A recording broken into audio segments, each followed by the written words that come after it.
దేవుడు తాను చేసినది యావత్తు చాలా మంచిదిగా ఉన్నట్లుగా దేవుడు చూచాడు, భావించాడు. సో 6 దినములు దేవుడు చేసిన ఈ విషయాలు చాలా మంచిగా ఉన్నాయి అని అనుకున్నాడు, చాలా మంచిగా ఉన్నాయి. అందులో ఒకటి ఏంటంటే మానవుని చేసిన విధానం కూడా, అంటే నిన్ను నన్ను చేసిన విధానం కూడా. చూడండి, ఆదికాండం 1వ అధ్యాయం 26వ వచనం చూడండి. దేవుడు తన స్వరూపమందు తన పోలిక చొప్పున నరులను చేయుదము. చాలేమ్మా. దేవుడు తన స్వరూపమందు తన పోలికలో మానవుని చేయడం, ఇదేం చెప్పండి, చాలా మంచిది. చాలా మంచిదిలో ఇది కూడా ఉంది. దేవుడు తన పోలికలో తన స్వరూపమందు మానవుని చేయడము అనేది కూడా చాలా మంచిదిలో ఉంది. రైట్. 27వ వచనం చదవమ్మా.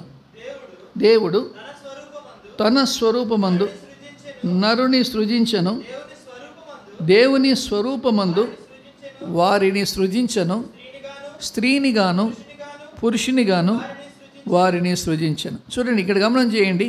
తన స్వరూపమందు వారిని సృజించను, జ్ఞాపకం చేసుకోండి. కాబట్టి దేవుడు తన స్వరూపమందు మానవుని సృజించాడు, కలగజేశాడు అనే మాట మనం చూస్తూ ఉంటున్నాం. ఇవి చేసిన తరువాత దేవుడు 28వ వచనంలో ఒక మాట అన్నాడు. చూడండి, దేవుడు వారిని ఆశీర్వదించను. ఎట్లనగా మీరు ఫలించి అభివృద్ధి పొంది విస్తరించి భూమిని నిండించి దాన్ని లోబర్చుకొనుడి. గమనం చేయండి, ఇక్కడ దేవుడు వారిని ఆశీర్వదించు. సో ఇక్కడ గమనం చేయాల్సిన ప్రాముఖ్యమైన విషయం ఒకటి జ్ఞాపకం చేసుకోండి. దేవుడు వారిని ఆశీర్వదించను.